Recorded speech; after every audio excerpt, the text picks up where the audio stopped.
एक घने जंगल में एक बड़ा सा बरगद का पेड़ था जिस पर एक मिठू नाम का तोता का घर था। वह अपनी पत्नी कौशिकी के साथ रहता था। मिठू तोता बहुत ही आलसी था, उसे कोई भी काम करने का मन नहीं करता था, जिसकी वजह से उसे उसकी पत्नी बहुत ताने दिया करती थी। कौशिकी, क्या जी तुम दिन भर सोए रहते हो, कुछ काम भी नहीं करते हो। मेरी तो जिंदगी खराब हो गई। अगर मेरे माँ बाप को पहले पता होता कि तुम इतने निकम्मे हो, मेरी शादी कभी तुमसे नहीं करवाते। कौशिकी रोने लगी। मिठू तोता, अरे मेरी कौशिकी रानी, तुम रोती क्यों हो? कौशिकी, देखो जी, अगर तुमने जल्दी कोई काम करना शुरू नहीं किया तो मैं मेरी मम्मी के घर चले जाऊंगी। मिठू तोता ये बात सुनकर डर गया। उसने सोचा, अगर सच में कौशिकी घर छोड़कर चली गई तो मेरा क्या होगा।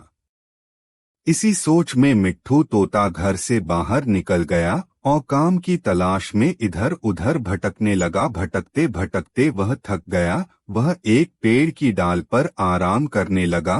तभी मोनू कौआ उसके सामने वाले पेड़ की डाल पर आकर बैठ गया। क्या हुआ मिट्ठू भाई, इन्हें परेशान क्यों हो? कुछ हुआ है क्या? अरे नहीं भाई, कुछ भी तो नहीं हुआ है। मुझे तुम्हारे चेहरे से साफ दिखाई दे रहा है कि तुम परेशान हो। बताओ क्या बात है? मोनू कौआ के बार बार पूछने पर मिठू तोते ने उसे सारी बात बता दी।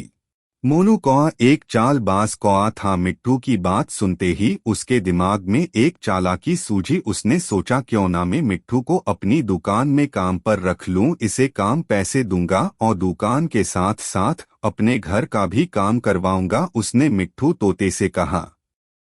अरे भाई, बस इतनी सी बात, मैं हूं ना, मैं तुम्हें काम दूंगा। मेरी एक जलेबी की दुकान है, तुम चाहो तो मेरी दुकान पर काम कर सकते हो।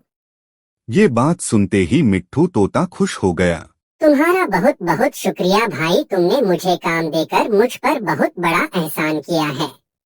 अरे नहीं नहीं, इसमें एहसान की क्या बात है। फिर दोनों उड़ते उड़ते मोनू कौवा की दुकान पर पहुंचते हैं, जहां मोनू की पत्नी बसंती जलेबियां बना रही थी। उसने मोनू कौवे के साथ मिट्ठू तोते को आते देखा। उसने मोनू कौवे को अपने पास बुलाया और पूछा। इधर मिट्ठू तोते को प्यास लगी थी। वह पानी पीने के लिए दुकान के अंदर गया। तुम इसे यहाँ क्यों लेकर आए हो? इसे काम की जरूरत थी, इसलिए मैं इसे यहाँ लेकर आया हूँ। क्या तुम इसे हमारी दुकान में काम पर रखोगे? अगर इसे पता चल गया कि हम जलेबियों में नकली चीनी का इस्तेमाल करते हैं तो फिर क्या होगा? अरे भाग्यवान, तुम परेशान क्यों होती हो? इसे कुछ पता नहीं चलेगा। हम इससे दुकान के साथ साथ घर का भी काम करवाएंगे। उसने मोनू और बसंती की सारी बातें सुन ली।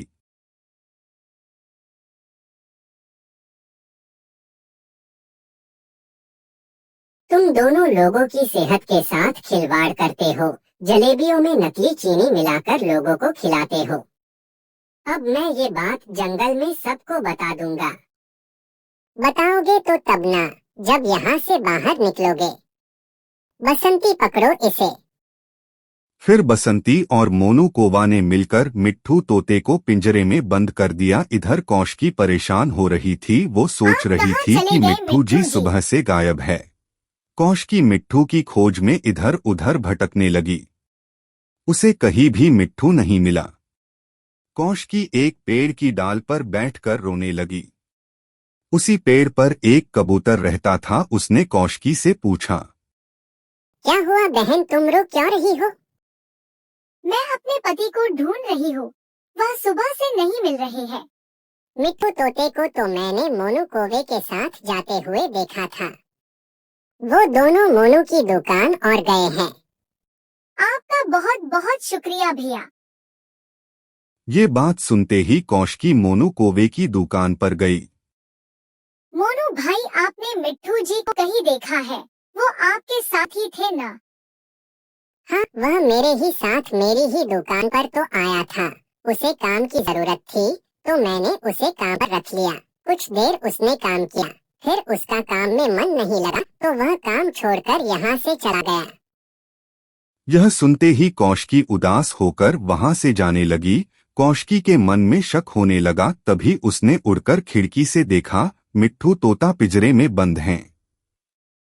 वह खिड़की से अंदर गईं। उसे मिट्ठू तोते और बहुत दया आ रही थी। उसने मिट्ठू को पिंजरे से आजाद कर दिया।